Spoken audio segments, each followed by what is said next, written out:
बिस्मिल्लाहिर्रहमानिर्रहीम।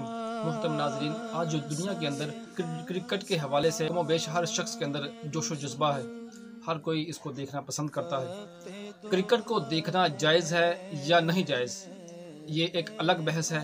इस पे कुछ उलमा किराम का जायज़ होने का फतवा है, वो भी कुछ शराइत के साथ, और कुछ उलमा किराम इसके नाजायज़ होने के भी कायल हैं। लिहाजा ये अलग टॉपिक है।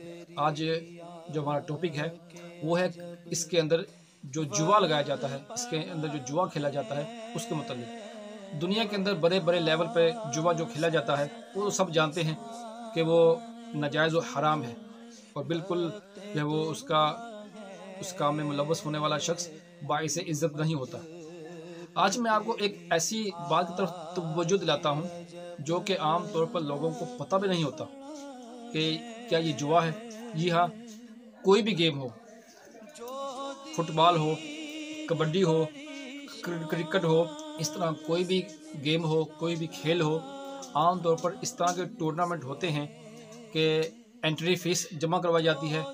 जिन जिन अफराद ने इस गेम में, इस खेल में हिस्सा लेना होता है, वो एंट्री फीस जमा करवाते हैं।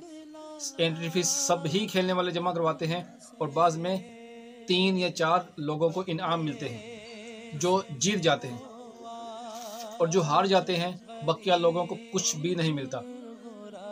लिहाजा ऐसी सूरत हो कि जिसमें कुछ लोग पैसे डालें और जीतने वाले को इनाम मिले, या जीतने वाले के एक से ज़्यादा लोगों को इनाम मिले, और जो हार चुके हैं उनको कुछ भी ना मिले, उनके पैसे डूब जाएं, इसको जुआ कहते हैं। जी हाँ, जुए की डेफिनेशन में सुन लीजिए।